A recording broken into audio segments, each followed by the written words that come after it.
2.84, negative 2.84, 0.0023, and then I am going to just subtract that from 1 to get my area. So we have 0.9977. Okay, that's old school way. Let me show you how to do it with the calculator. Okay, so you're probably wondering, why the heck would I want to do it, make it approximately normal when I could have just used our binomial model, right? Because now I'm doing a lot more work. I have to find the mean, and then I have to find the standard deviation, then I have to find the z-score, and then I go to my z-table. Why the heck would I do that? The normal model is something that we want to keep going back to, right? Because it's something that can be applied to many different things in statistics, and so you want to be able to have that under your tool belt. Now, this actually is an easy problem on the calculator. So, let me show it to you. So I mentioned that you have the normal CDF, so let's get to it. So normal CDF is over here. My lower bound, so I want more than 80. Right, you guys see how I want more than 80? And so my lower bound is going to be 80. My upper bound is going to be infinity. Right, so I'm going to say 1 to the biggest power I want to think of. My mean is 93.75, and then the standard deviation, we found that as 4.841. Enter, enter, enter. Oh!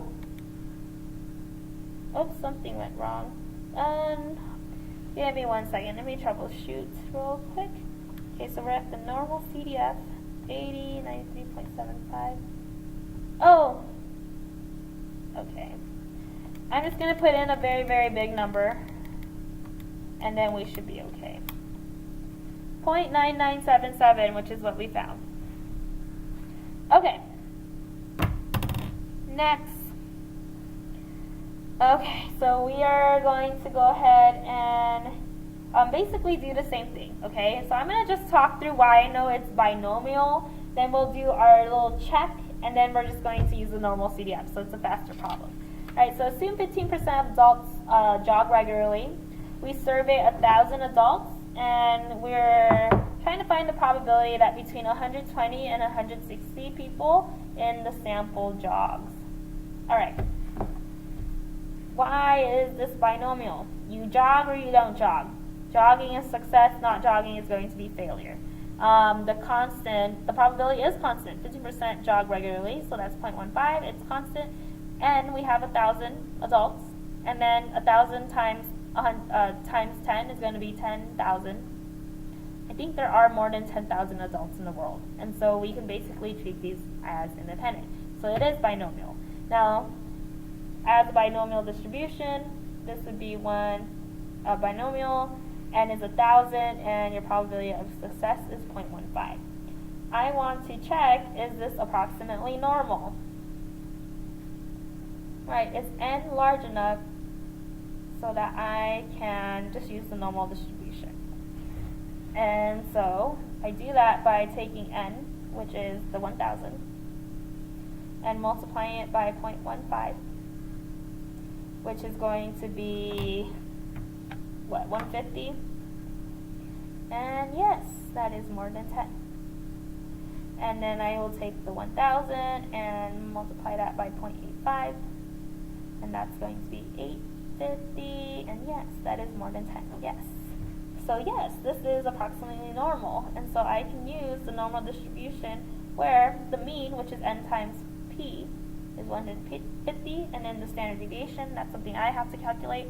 So let me just make sure I write down where I'm getting this from. So mean is n times p, and so that is 1,000 times 0.15.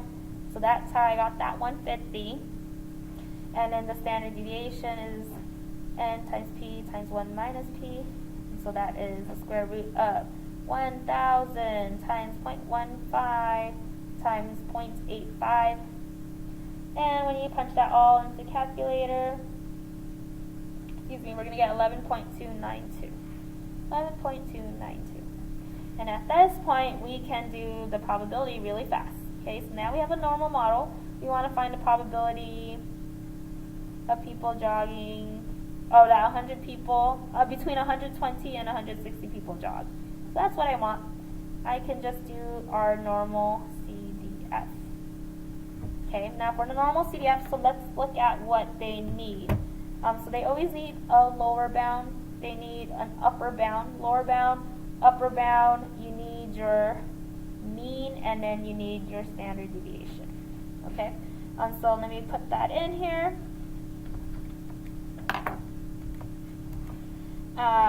Second distribution, normal CDF. There you go. Lower, 120. Upper, 160.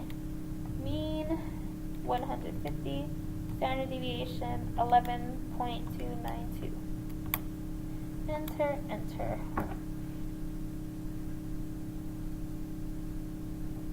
So we believe that if you survey 1,000 adults, the probability that between 120 and 160 people who in the sample jog is going to be 80.81%. 80.81%. Okay, cool. So that is the binomial model.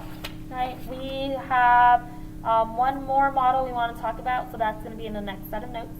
Again, you want to work on that free response, the expected value free response, and the probability distribution, right? So this one, that's your focus, and if you get a chance, you want to take a look at the front page of this. Okay.